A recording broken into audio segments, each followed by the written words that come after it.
for blockchain companies, but there are so many existing PR companies. How come they didn't take this up? Well, I think it's really important to specialize. So I decided back in 2015 that if you didn't specialize in blockchain, they called it Bitcoin back then, Right.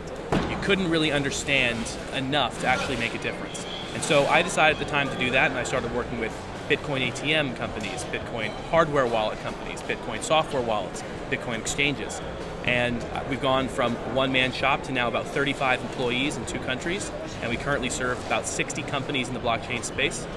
Overall value of our clients is north of $10 billion. Wow, and is this only in the US and UK, or what's the second country? Well, our office is in Ireland, our second office, and my primary office is in New York City, downtown Manhattan. But our clients are everywhere on the globe. And it seems your clients are going to take over the world at this moment. Well, we hope so, but we think that we are helping promote and talk about some of the most interesting companies in the world too. People that are companies that are really solving some of the important problems, and they're the ones who have the unique capacity to solve those, and we're happy to be aboard. All right. So you do everything from apps to large AI blockchain combinations? So everything from protocols like Dash, which is, for instance, the best commerce coin, to privacy coins like Zencash, from, let's say, farm-to-fork blockchains like Ambrosis, to giant supply chain projects like Sweetbridge. Whether it's INS, which is going through ICO, or Steemit, which is the world's largest decentralized social network. We work with so many different companies, from oil and gas to insurance, and as I said, from cosmetics actually to fashion. Right, so apparently this is the season for everybody to be doing their pre-sale on token, on coin, and then in January, February is when it goes public. How do you differentiate your clients against all this competition? Well, the most important thing I think is taking on the right companies, and Wachsman PR is very, very careful to select companies that we really believe in and that we put an enormous amount of labor behind to make sure that they get the exposure that they deserve. How do we ensure that? Well, all we do is we tell a story with as few adjectives and adverbs as possible. As far as we're concerned, you have to cut away the fluff, because everyone else is trying to do that. What we say is, let's instead concentrate on the facts. What makes this blockchain actually unique? Why does this coin need to exist? And what unique characteristics does it have that we can help bring out just by proper storytelling? Perfect. I wish you had trained all these people before they came to the exhibition. Absolutely. So, did you find any impressive new clients? Are people approaching you? We've had 1 or 2 people approach us throughout the conference, but we unfortunately don't have the capacity to take almost anyone on. That having been said, it's very important for us to get to know people and get to know the space. We like to ask hard questions of potential clients and of companies in general, because we think everyone needs to be asking these hard questions too. All right. So I'm going to ask you the money question now, because with all these coins coming up now, and people talk about smaller and smaller denominations to get, they say, 3.5 billion new users into the coin space. Right. What platform should they use to appeal to people who are earning less than $1,000, they say, in a year? Right.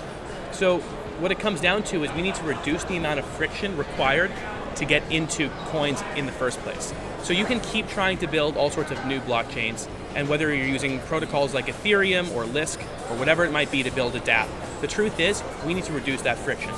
And so what we need to do is abstract away all the coin stuff and make it about user experience. Right. This is something that we're going to see substantially in 2018 as some of the best protocols have been building really wonderful SDKs and APIs that other companies and experts and developers can tap into. And I think that we're going to see this surgence of really consumer-grade applications in 2018. Outside of the US and of course Ireland and the UK, where do you see the maximum activity of new users or new buyers? Well, I think the most innovation is happening right now in Switzerland. So Wachsman PR is very proud to support the Crypto Valley Association, and we're seeing, because in part the government has been very supportive of crypto companies, but also because I think the population there, really great education, really a solid financial understanding, they've been very supportive of it as well. And so we're seeing a lot of innovation come out of Switzerland, and we're seeing a lot of companies flock to Switzerland too. So I think the innovation's happening there. What's interesting though is that adoption's happening probably most in Southeast Asia. I think that's a unique thing that people don't, maybe you're overlooking. By sheer volume alone? But Indeed. is Asia as safe as Switzerland? I mean, Switzerland sometimes seems to be the only democracy in the world. Well, they certainly have a very unique democracy. I've learned a lot from my travels there. Right. But I think you're seeing a lot of interesting developments in Southeast Asia. Singapore, for instance. Yes, it's safe. But there's a lot of activity happening in Malaysia and in Asia. And how can anybody protect themselves from fraud in those places? So as I was saying before, I think we need to be vetting these companies thoroughly. Right. I'd like to see more self-regulated organizations, SROs, pop up. I do believe that there needs to be some sort of light regulation, reasonable regulation that has to come up, and that governments around the world should be really looking into this thoughtfully to not stifle innovation, but to make sure that consumers are protected. Right, so as of now, there is no third party except somebody from PR who really needs to understand. So you seem to have a great perspective. But governments, are they just like observing Switzerland to see what they do first? Or Well, how do you see this unfold? What I think you're going to see is that best practices are going to continue to improve. Right. We've already seen this happen in the ICO space. What's going to happen, though, is you're going to see governments figuring out which of these best practices they should effectively canonize and turn into rules. When they do that, I think you're going to go and see, well, better consumer protection, better investor protection, and you're going to also see progress from the companies themselves. And in the gap between now and then, It's going to be a little challenging. Some people are, hoping to make some quick money, right? So There are. there is no political will or commercial will to make this happen sooner. I think there is a political will. I think that governments want to protect their citizens, and I understand why. I think you're going to also see that industries are going to be self-policing, especially from the top actors down. They're going to do their best, and we're seeing this even in the blockchain space, of getting rid of the bad apples. And so we're seeing some really extraordinary investigative reporting right now, and I think the media is casting a light on some of these bad actors, and I welcome that. Great. So where can users get your wisdom?